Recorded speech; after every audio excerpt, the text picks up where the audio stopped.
नवादा लोकसभा क्षेत्र में भूमिहार तो सबसे बड़ी आप कहिए कि मतदाताओं के लिहाज से शक्तियों में से एक है, लेकिन यादव भी कम नहीं है। हालांकि यहां पर जब हम नवादा लोकसभा क्षेत्र के बारे में पढ़ रहे थे तब एक दिलचस्प चीज पढ़ने को मिला, जहां बताया गया था कि 2009 के लोकसभा के चुनाव तक नवादा लोकसभा सीट एक रिजर्व सीट था और इसके कारण वहां पर अगड़ी जाति का कोई नेता चुनाव लड़ नहीं पाता था। लेकिन 2009 में जब परिसीमन के बाद इसको सामान्य सीट में तब्दील कर दिया गया और उसके बाद से अगर आप देखेंगे तो 3 बार चुनाव होता है, 2009, 2014 और 2019, और 3 बार के चुनाव में 3 अलग अलग सांसद बनते हैं। लेकिन यहां पर खास बात यह है कि 3 में से 3 सांसद भूमिहार होते हैं। मतलब कि भूमिहारों के सबसे बड़े गढ़ के रूप में नवादा इस वक्त पर अपनी पहचान आप कह लीजिए बिहार की राजनीति में बना चुका है।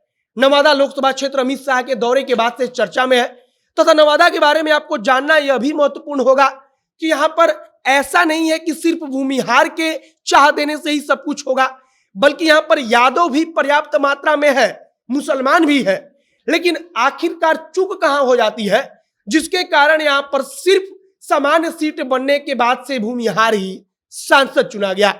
इन सब चीजों पर आगे एक एक करके चर्चा करेंगे और सबसे महत्वपूर्ण चर्चा करेंगे कि इस बार नवादा लोकसभा क्षेत्र में क्या कोई ऐतिहासिक परिवर्तन होगा, और परिवर्तन होना है तो क्या इस बार नवादा में भूमिहार अपनी सीट बचा पाएगा।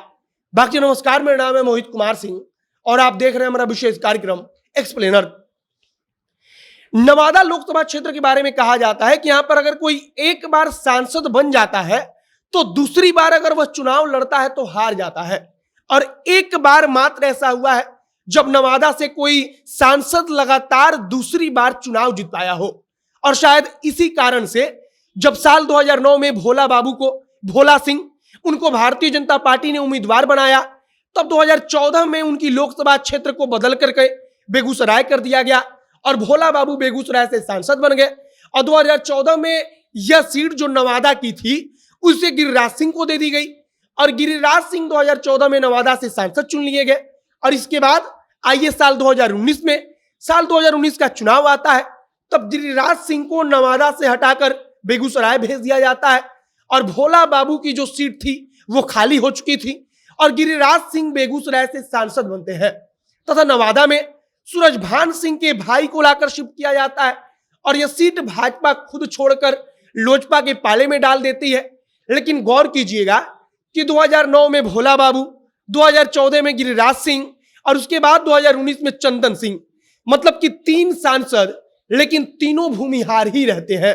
और यह सब कुछ बेहद महत्वपूर्ण है क्योंकि वहां पर यादव भी अच्छी खासी संख्या में है। इतनी संख्या में है कि यादव वहां पर चुनाव जीत सकता है लेकिन चुनाव जीत नहीं पाता। इसके कई कारण भी हो सकते हैं। मसलन 2009 का लोकसभा का जब चुनाव हो रहा था तब भाजपा और नीतीश कुमार एक साथ थे।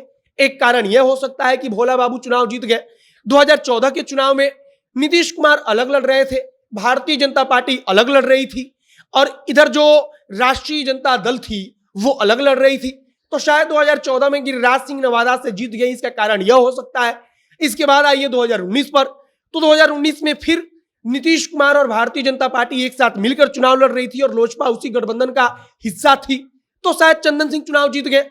लेकिन कुल मिलाकर सामान्य सीट बनने के बाद 3 लोकसभा चुनाव होता है और तीनों बार सांसद भूमिहार, और वहां पर यादव की भी अच्छी खासी संख्या है, मुसलमान भी है, पासवान मतदाता भी है। और इस लिहाज से इस बार भी अगर मान लीजिए कि अमित शाह सीट तो बदलनी है, यह बात पक्की कर चुके हैं, और सीट जब बदलेगी तो क्या कोई भूमिहार उम्मीदवार ही भाजपा देगी और क्या भाजपा वहां से भूमिहार उम्मीदवार उतारेगी, तो भूमिहार उम्मीदवार टफ फाइट देगा।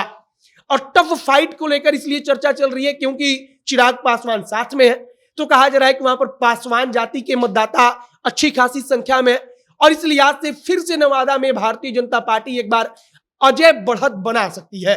बाकी दूसरी तरफ से अब राष्ट्रीय जनता दल या महागठबंधन का खेमा किसको वहां से उतारता है, यह बेहद महत्वपूर्ण होगा। अगर किसी यादव को टिकट मिलता है तब वहां पर लड़ाई तगड़ी होगी। आपकी इस पर क्या प्रतिक्रिया है कमेंट बॉक्स में लिखकर बताइएगा। आगे जो भी तमाम जानकारी, जो भी नया अपडेट आएगा, सब कुछ हम आप तक पहुंचाएंगे। तमाम जानकारी के लिए अब जनता के साथ बने रहिएगा। वीडियो वहीं पर समाप्त करते हैं। कैमरे से विशाल खड़े हैं और मैं मोहित कुमार सिंह। बहुत बहुत धन्यवाद।